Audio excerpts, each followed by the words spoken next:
Imagine an engine. It's sitting in a garage locked in neutral, but instead of idling softly, someone has wedged a heavy brick onto the gas pedal. The tachometer screams into the red line. The metal heats up. The oil begins to smoke. The vehicle isn't moving an inch, yet every single internal component is grinding itself to dust. This is precisely what it feels like to live in the modern world.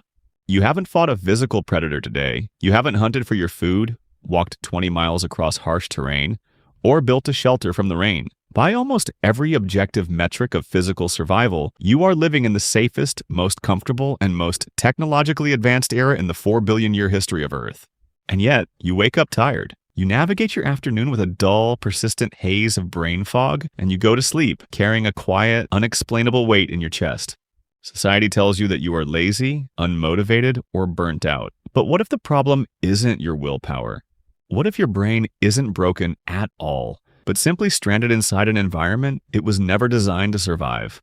To understand the quiet crisis inside your mind, we have to look back at the operating system running behind your eyes. For roughly 99% of human history, over 300,000 years, our ancestors lived in small hunter-gatherer bands on the African savanna. Every single instinct, emotion, and chemical reaction in your body was meticulously calibrated by evolution for that specific world. In that ancient environment, stress was acute, physical, and brief. If a predator emerged from the tall grass, your brain's amygdala would immediately flood your bloodstream with cortisol and adrenaline. Your heart rate spiked, your pupils dilated. Your body mobilized every drop of energy for a simple binary choice: fight or run for your life. Within 10 minutes, the event was over. You either escaped and your stress hormones cleared out, or you were dead. The threat had a resolution.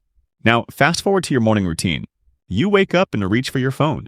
In the first 10 seconds of consciousness, your brain is bombarded with 50 different micro-threats. Headline news about global conflicts, unread emails from your boss, rising inflation rates, and passive-aggressive messages in a group chat.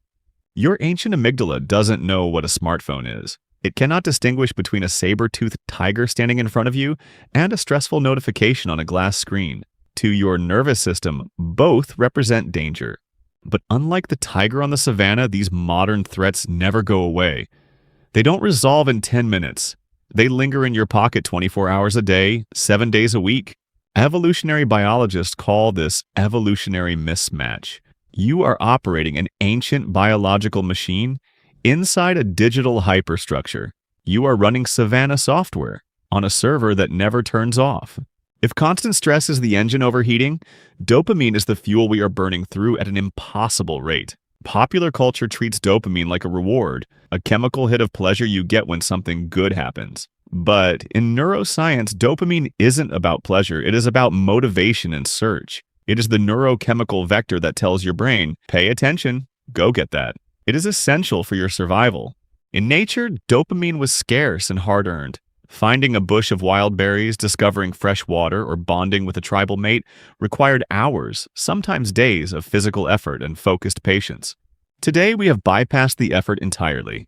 With a single swipe of a thumb, you can view 1,000 colorful, hyper-stimulating short-form videos in 10 minutes. You can order high-calorie food directly to your doorstep without moving your feet. You can receive instant social validation from strangers across the globe in the form of digital likes.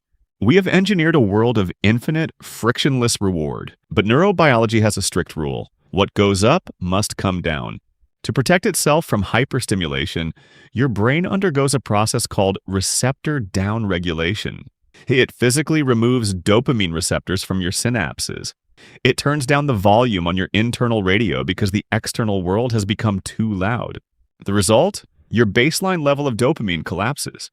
The simple, quiet things in life that used to bring joy, reading a book, listening to the rain, having a long conversation, or just sitting in silence, now feel unbearably dull and agonizingly boring.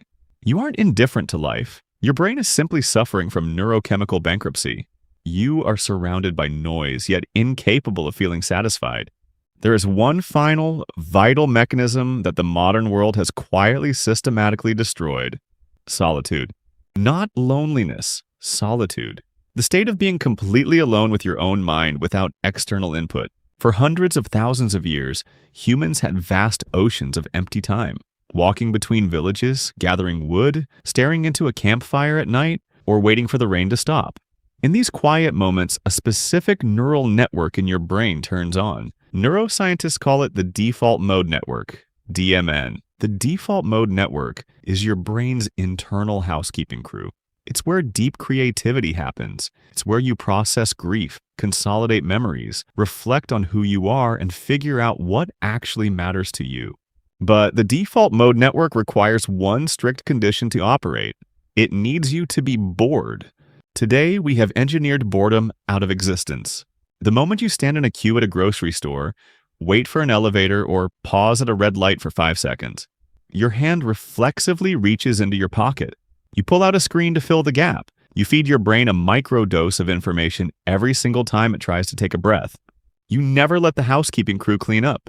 You pile unedited thoughts, unfelt emotions, and unprocessed stress into the back corners of your subconscious mind day after day, year after year. Is it any wonder that when you finally lay your head down on the pillow at night, when the screens are finally off and the room goes quiet, your brain suddenly panics?